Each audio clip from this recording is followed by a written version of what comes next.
If you're new to this channel, I invite you to follow and subscribe to my channel if you like to see more of my content. And if you like my content, please don't hesitate to like and subscribe. And leave your thoughts and feelings in the comment section below. I really truly appreciate everything that you write and share with me. Yeah. In the previous episode, I talked about how dreams, how our subconscious and unconscious thoughts could lurk around from the moment we wake up from our sleep. In the first moment that we wake up, when we open our eyes, the first thoughts and feelings that come out are usually what lurks beneath within us that we often forget and ignore because thinking these are just dreams, thinking these are just silly things that you can just shrug off and say, "Oh, this is not important," okay? But usually, you'll never know that these same things that wake you up and make you feel something, make you think something, these are the things that will eventually scream at you the longer you ignore them. And that's why, like in the previous episode, I also talked about being able to detach the separation. Because in the dream, it was like, although I couldn't remember the details, the scenes and all that, but the dream gave me that word, a feeling, which is kind of weird because it's like I could see it in my head, but I feel it. The feeling of detaching from something, detaching from anything, from your relationships, detaching from circumstances, events that are going. Like if you're a parent, detachment from your role as a parent, detaching from the roles that you play, detaching from anything, and then just sit down, just being you and you alone. So just like this one, like like just sitting here with you took me a long time, and I've said that it took me like 6 years to be here sitting with you and just talk with you with the sunlight. It's already around 8. Yeah, around 8 a.m. and yeah, I'm enjoying the sun because in Germany it's like a blessing. If you're in the Philippines, then you would be saying like, oh my gosh, sun is everywhere, don't need that. But here I kind of appreciate the warmth of the sun because, like sunshine doesn't, is not always here. Like you have to wait for months for the harvest for you to enjoy the sun. So for me, it's like kind of adjusted to the circumstances here. So I kind of learn how to enjoy the sun and being in the sun and just use the sun's energy to deliver an important message for you. And just moments ago, I was looking into my journals, and these are some of the journals that I like to share with you today because this is like one of my earliest journals, and this is my present. Okay, so I want you to see the differences over the years, how far I've come along from the shadow work. And this is not really shadow work yet because this was like 2 years before my last attempt. So it was like 1 year after my attempt, I started the shadow work seriously. I mean, I took my writing life a bit more seriously. So the different kind of writing, because at this time, this journal, whenever I see this journal on the shelf, I'm always remember. I always remember. I mean, I always remember the the the dark times when I have so much money, I could pay anything, but I was dying inside. Like I could see notes here where I have a lot of things going on, like I have my plans like earning 100,000, publish a book, plus 3 to 4 manuscripts, and then running. So I have to make $210 per month, or equivalent to 9,000 per month from February to July, and all so forth. To save this and that, and to pay for this and that. It was just about work. Although I was in the same I arena, I should say. Like I was a writer, I was enjoying it and all, but I wasn't feeling it because it was just in my head. I started my career as a writer without knowing that it would pave the way to something like madness. Because at that time, I only saw writing as, although it's my craft, like it's my childhood dream, but it wasn't like there's something missing. There's still something missing about things that I'm enjoying. Like I should be happy right now, right? Because I'm writing. But at that time, I felt like I was dying because I have to conform with the SEO. I have to conform with how content should be written, and because I was a non-native English speaker, my English was usually criticized for being weak and not using not having strong command of English language and unable to write in the same way as the native speakers. And if you like to know more about that story, you can get a copy of my non-native speakers only book. So all of my journeys, like all the details about that journey is there. So yeah, at that time it was like writing is just a job, and I limit it as a job. So instead of seeing writing as a means to communicate with myself, communicate with you, communicate with the intangible, I mean, instead of using it as an art, as a channel from the ether to the tangible physical world, I used it as survival because I need money. I instead of using my gift for something bigger, for something meaningful, for something that will make my heart and soul jump in joy, I used it as I used my head. I used my head and planned my writing life. Really planned. Like every day I have things to do, and I specify dates and time. I was a planner. I was a planner back then, and I love planning. I love to plan my life, but at that time it was at the extent of choking myself. Like I wasn't being considerate about my Mars and Cancer. I wasn't being considerate about me being saggy. Saggy wants the fun in life, just like okay, I make money. I just want to have, I want to play around and still make money and all. So, and then my Scorpio moon wants something deep. Business is not deep. I mean, for sure, like okay, we can be deep sometimes, but you don't need deep language in business literature. I mean, I was limited. I wasn't like, yeah, I was writing, but I wasn't able to access the potential of my gifts. So and then, so if you're in the same shoes, I know that it's hard. Like, yeah, you've been, like, let's say you're a singer. And then, oh, okay, you're singing now. So you should be happy, right? You're singing now. So you should be happy about, okay, I'm singing for the people and all, but there's still something missing.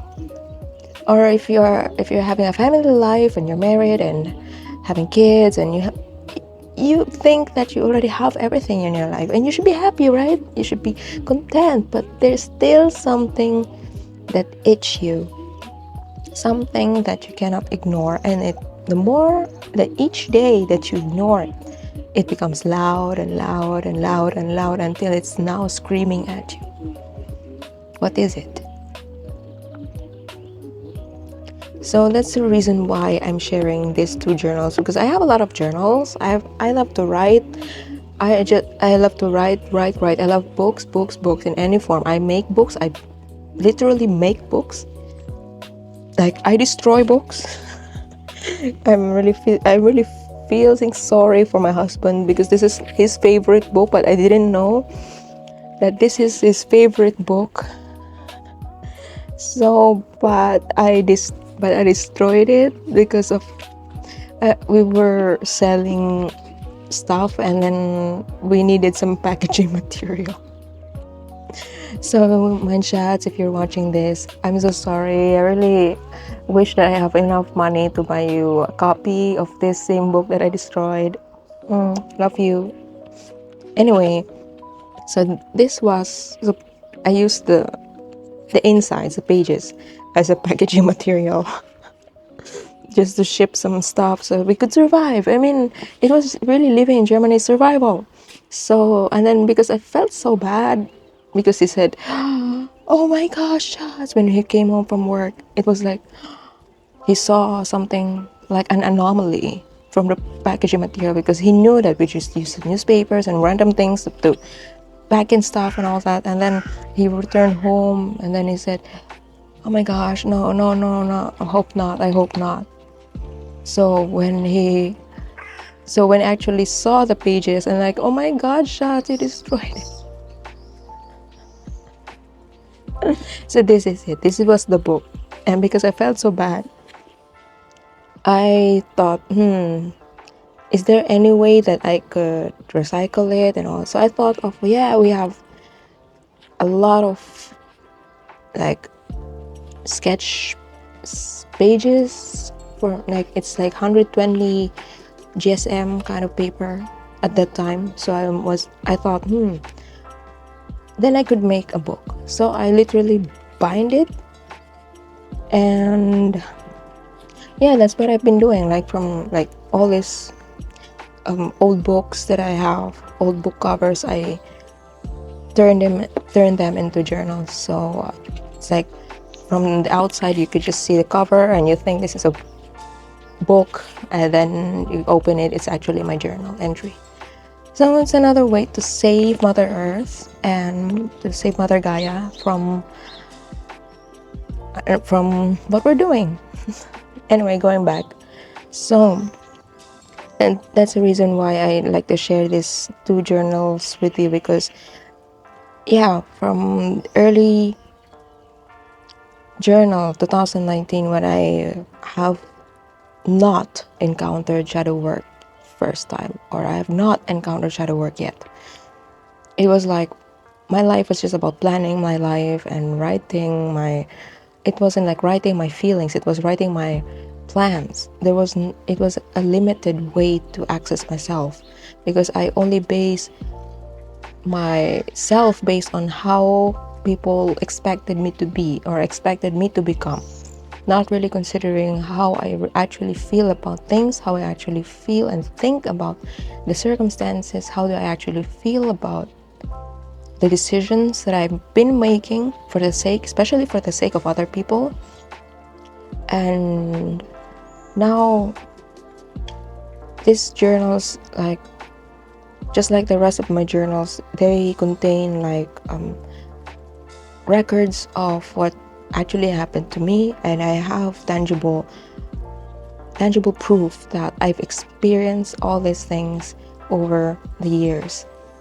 And in the latest journal, you would notice that I don't follow like structures. It's just the basic formula, like look around and look within. And since then, when I try to simplify my journal process or journaling process, the shadow work journey has become an important part of me. It's becoming an integrated way of living, because it's important for me. I find it important to allow my subconscious, my unconscious, to meet my conscious brain, because it keeps the balance. Because anyway, what people see, how I act, how I talk, how you see me, you see my unconscious. Okay, when I wake up in the morning, I hear and feel my subconscious. When I think, like what I'm thinking right now, like at this moment, this is my conscious brain. But when I learned how to integrate the three forces playing out inside me, actually, to complete me, that completes me, acknowledging what you see in me, acknowledging how I feel beneath me, and how I actually think with my conscious brain, how I actually feel about it. Through journaling, I was able to reconcile all of that, and by reconciling that, I'm becoming better. And now I'm here sitting with you, sharing with you this journey underneath the sun. And yeah, without it, I wouldn't be able to sit down with it. I will still be violent in any way, shape, and form. And for those people who know me personally, they know those parts of me where I've been violent. Like in college days, I didn't know how to handle this. So I was just being like I was prone to outbursts, like episodic outbursts where it just come out of nowhere, and I would be facing, my conscious brain will then be facing consequences because of what just happened. And then oftentimes I don't find any sense because my brain couldn't find any reasons why I did that, why I have this outburst. But at that time I didn't know how to access my heart and soul, so I didn't know how to evaluate what just happened, why I have that anger, that so much anger, unexplainable anger inside me, and I don't want to keep that for the rest of my life, because I want to be this kind of grandma who will just be on the deathbed smiling, laughing her heart out. And I want to be like, I don't want my family to mourn with cries and like, oh my god, she left and she's gone. No, I want them to be happy. I want them to be laughing at my funeral. I want them to remember me being this jovial, friendly, congenial person, because that's me.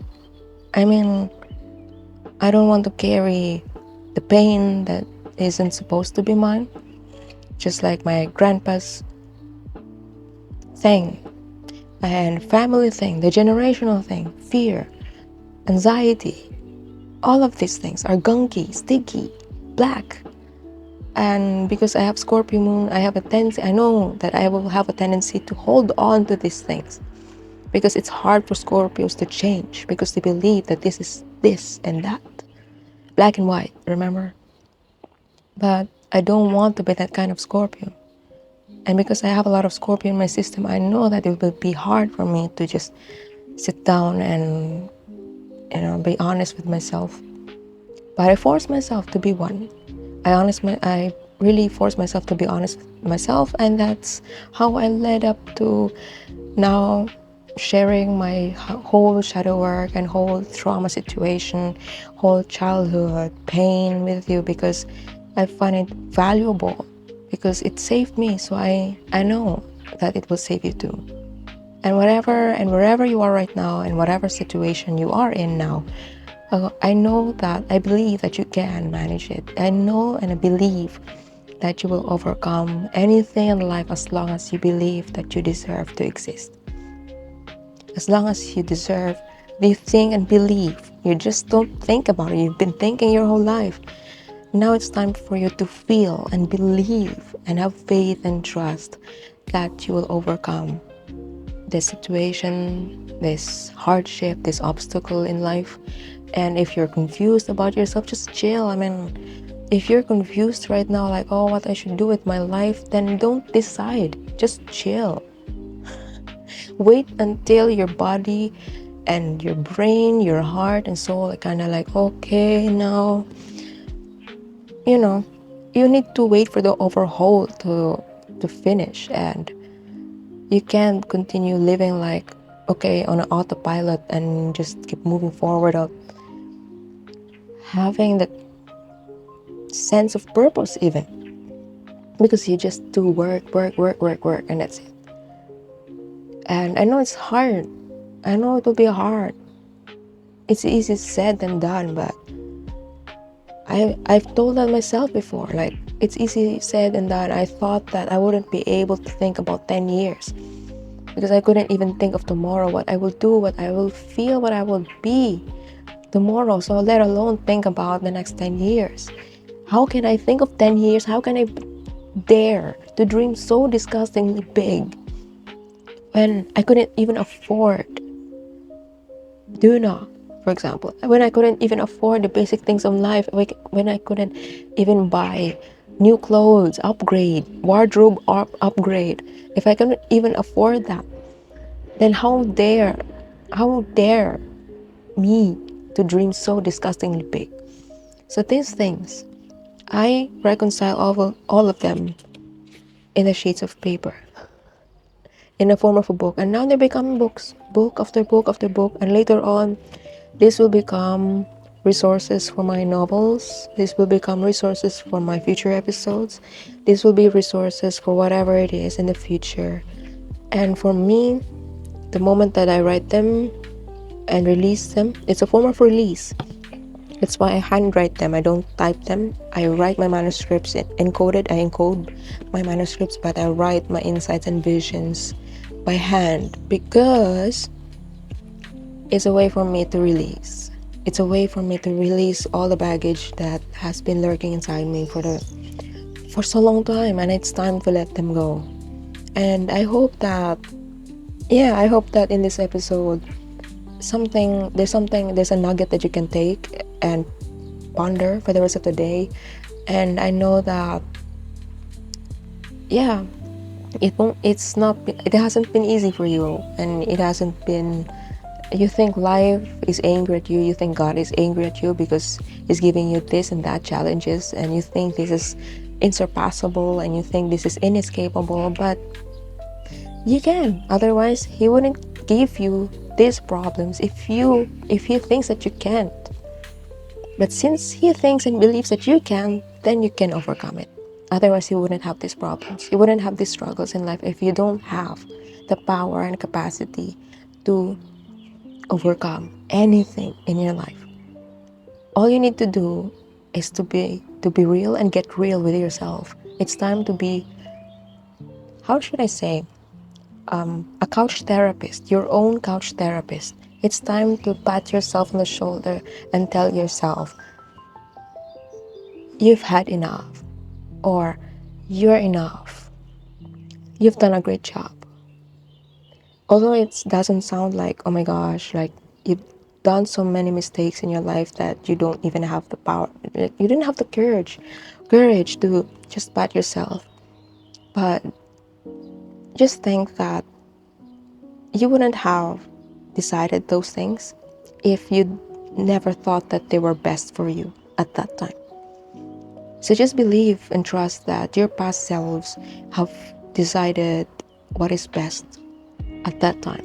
So no space for regrets and resentments in your present self, because that's why we do shadow work, because we like to have the space for us to reconcile these different forces playing out in our present lives. For example, the past is playing out, past like trauma, past painful experiences. These are playing out in our current decisions, the way we make laws, the way we engage with our community, the way we talk to our loved ones. So all of these things are playing out in our present lives. So it's important for us to sit down with them and learn how to create a sacred space for yourself, just to be with yourself, and allow this different feelings and tingles and sensations, and like the past and present and future playing out on the page. And like I said in many of my videos, that shadow work won't be easy. It will be painful, but at the end of the day, you will learn that by learning how to be comfortable with the uncomfortable, you are growing. You're growing each day. You're expanding each day. You're shedding a skin each day. Each day you're moving step forward to the future self who's waiting for you, whoever she is, whoever he is. And it's not your job right now to think of how will it be. Just be present.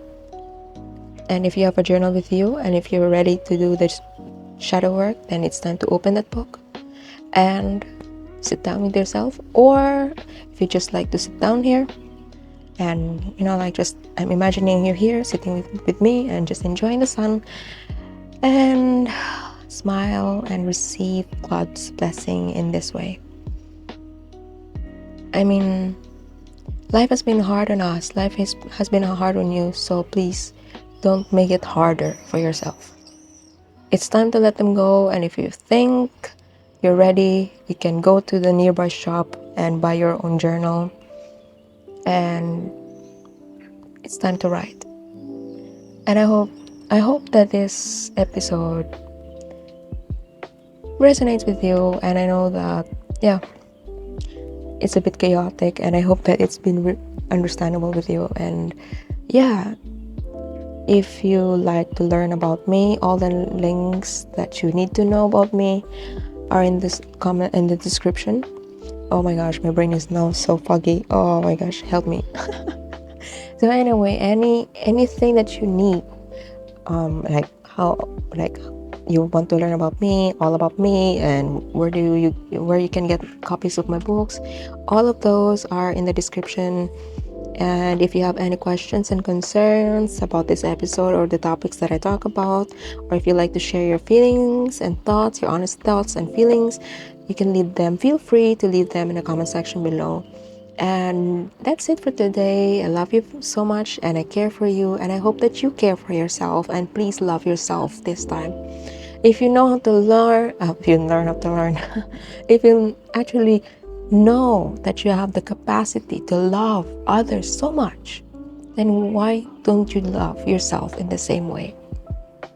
It's time for you to give balance to what you give, to what you receive. You deserve it. Cheers.